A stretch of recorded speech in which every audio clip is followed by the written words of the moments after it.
Oh, it's getting close. Um, um, Good day today. I had some video updates from the barn on some horses. Talked about how they were, how they trained, and any changes that need to be made heading into. Excuse me, it's just hot in here, so I put the window down.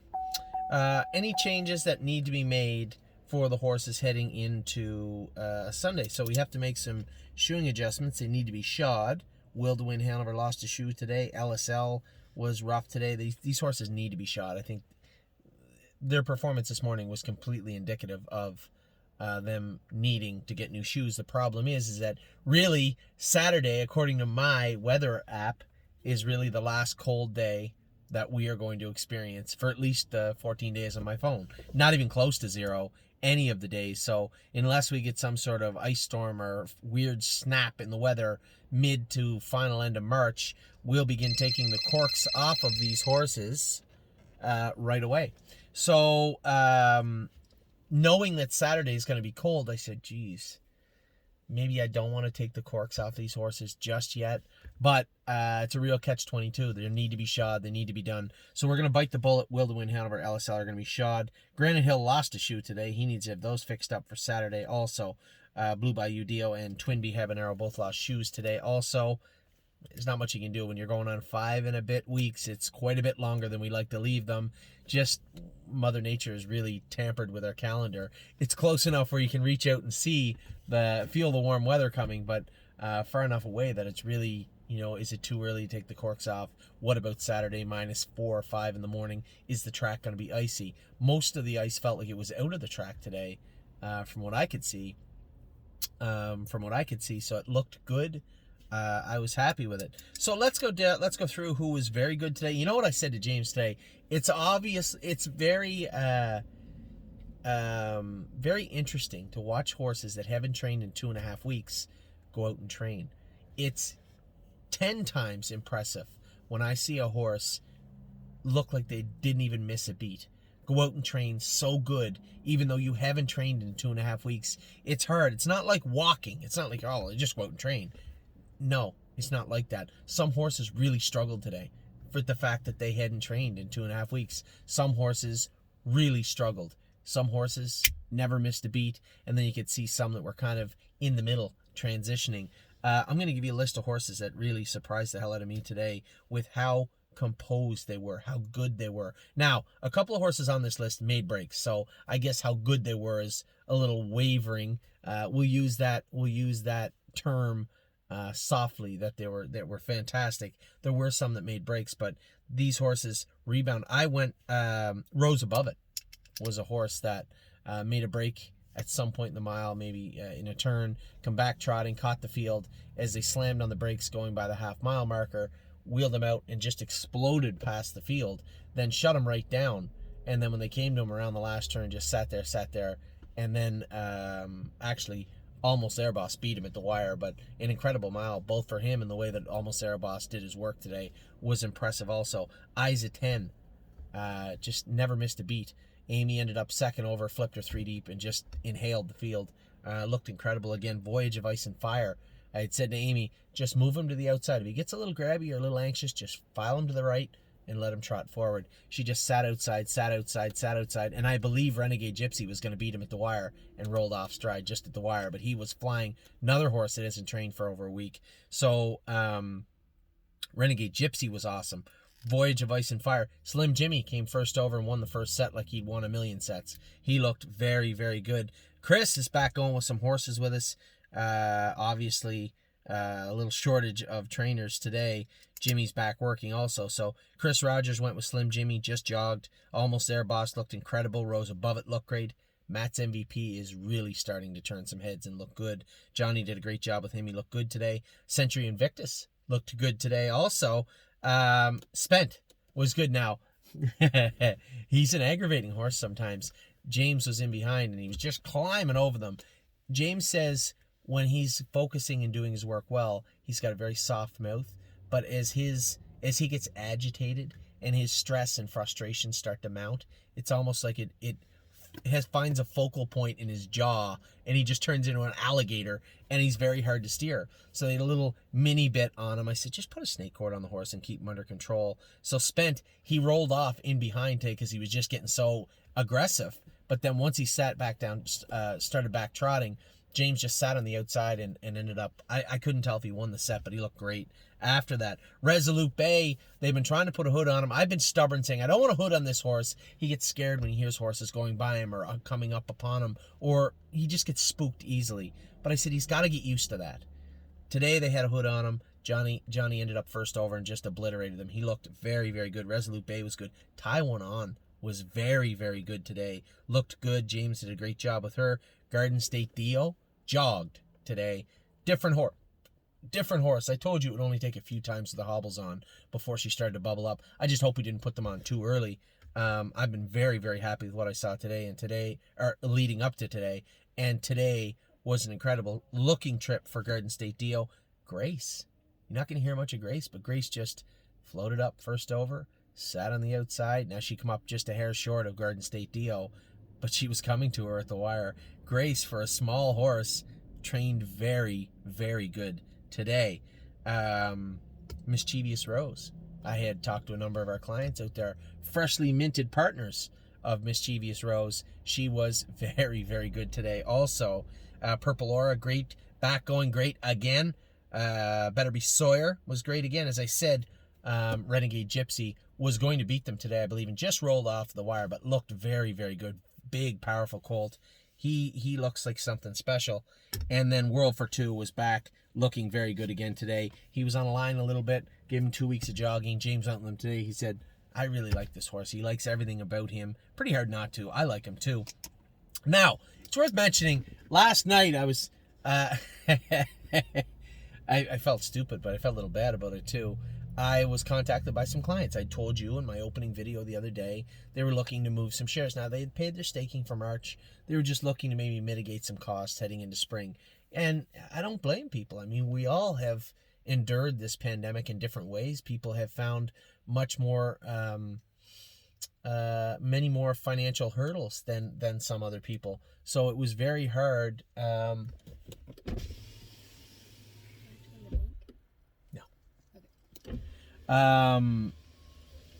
It was very hard. It's very difficult for me to interpret some emails. I know that some people, have, for whatever reason, maybe this is just the time of year when they start to call the herd, so to speak, and say, okay, I have some of this one. Maybe I want a little bit less of that one. What makes sense for me? And then there's other people that are like, geez, I'm going to be tight for money over the next month or two. And I know that feeling. It's stake season time. I know that feeling. Stake payment season time. So I too am looking at my horses and saying, what should I be doing? What can I do? And I think maybe a lot of people are in the same boat.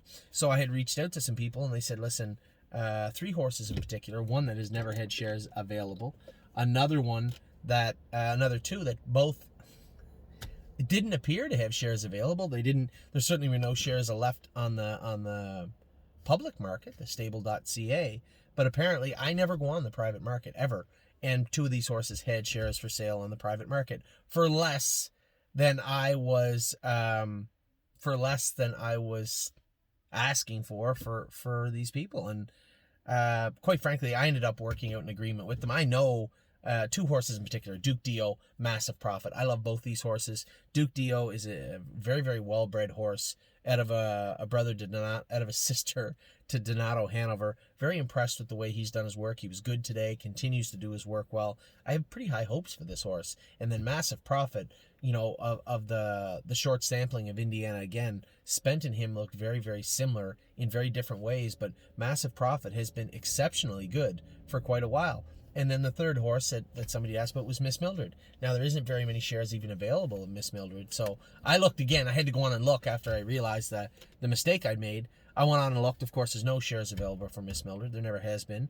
So there's a few of those we had to potentially sell. But truthfully speaking, Duke Dio and Massive Profit, you could have bought them cheaper on the private market than I was offering them up. So I had told our clients I'd work something out with them. And I said, I'll hold those shares for now because for whatever reason, if somebody wants to take a loss on Duke Dio and Massive Profit, and sell them for less than cost, because what I was offering was virtually cost, then go ahead, I guess. I have to caution you, both these horses are training very, very well. And for people to try and dump shares of Duke Dio and Massive Profit just boggles my mind. But to each his own, and it's their money. They can do what they want. So not that I'll rescind the deal, but I guess I'm not going to be able to shop around Duke Dio and Massive Profit for what I did yesterday, which was in and around, I think, $240, $250 a share for Duke Dio, and I believe just south of $300 for Massive Profit, and that's pretty near cost. So if you can buy shares of these horses on the private market, if you're selling them out there, hey, fill your boots, it's up to you. But I really like those two horses in particular, and obviously I can't say enough good things about Miss Mildred. My apologies. When I looked back and stepped away from it, it seemed that theoretically I could have bought all the shares on the private market and then tried to sell them under the guise of a client. So it was a bit of egg on my face, but nevertheless, good intentions. You know what they say about those. So over the next month, I'll continue to hang on to those, and eventually we'll move them. Duke Dio shares, there was maybe I don't have it in front of me, maybe 7 shares or something. Massive Profit was 3 or 4, and then Miss Mildred, I think around the same. So that was that. Fox Valley Britska got inundated with emails over the last 12 hours. What the hell happened? What was going on there?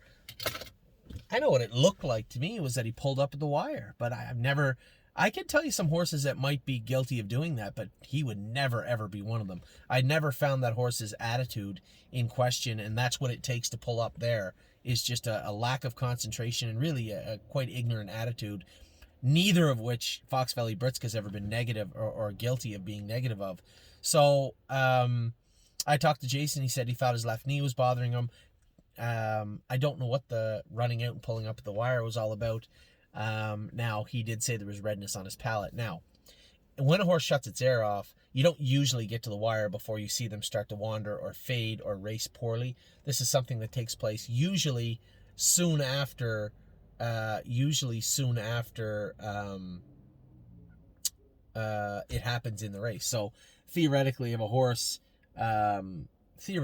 horse flipped its palate, say at the quarter pole, you would see by the 5/8 pole the remnants or the residual effects of that would be the horse would start to back through the field a little bit, maybe have already made a break, wander a bit, look like a horse that had had its air shut off. Now, the vet had scoped him this morning, and there were signs of this horse shutting his air off. If you watch the race, 2 or 3 times in the mile, Aaron does run up on top of him and grab him quick.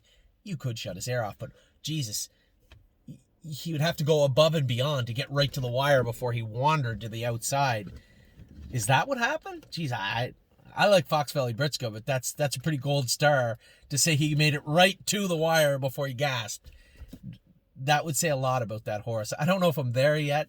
I can tell you, I don't believe he pulled up. As far as your traditional, I guess, way a horse would pull up, a definition of him pulling up from a driver would be seeing what you saw right there. I can't find Fox Valley Britska guilty of doing that. I would never have any information to support that claim other than what I saw last night. So it is even more likely that he could have choked, and just as they finished up, started to run out of air. That's possible, I suppose. Left knee could have been bothering him, but why would it bother him at the wire? Just a very unique, very odd situation. We have a couple of these anomalous situations over the last few weeks. We saw a huge bounce back from Stonebridge Simba, so congratulations, that group just got picked off in the Open. I'm just reading a text come in that said he dropped out of the Open into a lower class this week, so that's great. Stonebridge Simba is firing on all cylinders. The best shape of his entire life is right now. But circling back to Fox Valley Britska, let's just call it what it appears to be, which is odd, anomalous, and we'll do his knees, in case it was that left knee, which I don't think it was. The palate might be the kicker. Rooney Blue Chip is looking good, I guess. Jason got him back today. He was in an aquatherapy spa for the last 2.5 weeks. He's back now. Off-Road Hanover. I'm not impressed with Off-Road Hanover. He doesn't impress me. You know, this is a horse that's got a beautiful gait, decent breeding. He's got a lot going on for him. Just chooses to be mediocre on almost a full-time basis. So it's I would say we'll get a few more good lines on this guy, and we'll probably part company with him. A nice horse. He's a useful animal, but certainly not what we're looking for. I would rather a horse that had less talent, that didn't have as nice a gait, and was a similar horse. You would have a totally different description of that animal from me. But when it comes to Off-Road Hanover, he's made it pretty clear throughout his career that he doesn't really care that much. So we'll probably put some more good lines on him because he is a useful horse, and we'll sell him as such in the coming weeks and months, I believe. I wouldn't say months with an S. Month with no S at the most. Cut the lines into qualify tomorrow. She did tie up a little bit last week. We believe we have it under control. I'd like to get a good line on her and sell her before we have to make the stake payment on her. I know everybody was charged. All my partners were charged that $800 because if you're going to feed a horse, you have to keep it staked jurisdictionally. No one on earth would buy a horse that wasn't. So we have to pay that payment if it gets to the 15th. I'd like to qualify her in 58 tomorrow. I'd like to see James qualify her in 58 tomorrow and then put her up for sale. I think if she qualifies in 58, probably worth $10,000 or $12,000. We'll see tomorrow. Ale Sun looks to re-qualify tomorrow. A little sick last week. Is she over it? She appears to be. She's eating well. She's going to need another qualifier anyway. So I think, I believe James said everything the same. Let the hobbles out a little bit more. Maybe cover her up a little bit more. And we'll see how Ale Sun qualifies tomorrow. And then the last one, a bunch of horses that were scheduled to race last week that had their races canceled are going to be in to go this weekend. I know I'm missing some. Don't be upset if you don't hear your horse's name. Don't believe me, just watch. Barbie's Crown. Timel Houdini. 3 for sure. Blue Monk. 4 for sure will be entered to go at Flamborough this week. So lots going on with those horses this week. A number of horses getting ready to qualify that will be qualifying. I know Harry's horses qualifiers are all imminent. They all look pretty good this week. So a ton going on. We went from nothing going on in the lockdown to me being in quarantine. Now we're ready all to break out again. Hopefully that happens this week. So as it stands, a great day training today. Drone coming to you on Sunday. 46. I said 47, but I don't think it would be wise to drone Hill of Magic. She's just barely started back jogging. So we'll play it by ear. I'm going to say no, but we'll play it by ear for Hill of Magic on Saturday. Maybe even Miss Mildred. But for now, 46 is likely, 45 for sure, 47 is unlikely but possible. For Saturday morning, I still have to reach out to Kevin and Harry again, see if we can get together some 3-year-old drone sets for Saturday. Also, some horses need shot. I gave quick mention to them. Again, little egg on my face, still wiping that off from last night over Duke Dio and Massive Profit. Although I shouldn't be upset. If people want to sell horses for below what they have into them, fine. I just think these two particular horses, there's no need of it, but whatever. Duke Dio, Miss Mildred, and Massive Profit. I'll continue to shop those meager shares, 4, 7, 8, something like that, over the next month. Probably wait a week, I guess, to make sure these horses disappear from the private market. And then we'll continue on. Fox Valley Britska, Off-Road Hanover, both okay yesterday, 3rd and 4th. Fox Valley Britska, a little odd. I don't want to see that again. I don't think we will. He's sitting on a win in the maiden for sure. I was happy with him up until the last 100 yards of yesterday's race. And Off-Road Hanover, just a complete underachiever. Really disappointed in the way this horse has come back. But nonetheless, a useful animal. We'll see how he moves forward. And then tomorrow we got qualifiers of Cut the Line, Ale Sun. Friday, we've changed the gear again on Spend That Money. There's no point trying to race her. She's not good enough to race at Mohawk right now, and she isn't hung up right to race at London and Flamborough. What would we do it for? So we're trying to get that proper mix. I would love to say Mohawk next week. Regardless, I suspect she'll race somewhere next week. She is going to train on Friday. So is Braemar. So is Eglaire AM. So is James's Colt War We Welcome. Little Tightener War We Welcome will be in on Monday. Circle your calendars. That could be, if we get the right class, get the right draw, she's healthy, looks good coming in, that could be our first Mohawk victory of the year. I think Donato was not. Yeah, he was definitely in 2020. Anyway, talk to you guys soon. Things are looking good. It's a nice day here in Ontario, although I'm still locked up. I won't be on Saturday. Take care.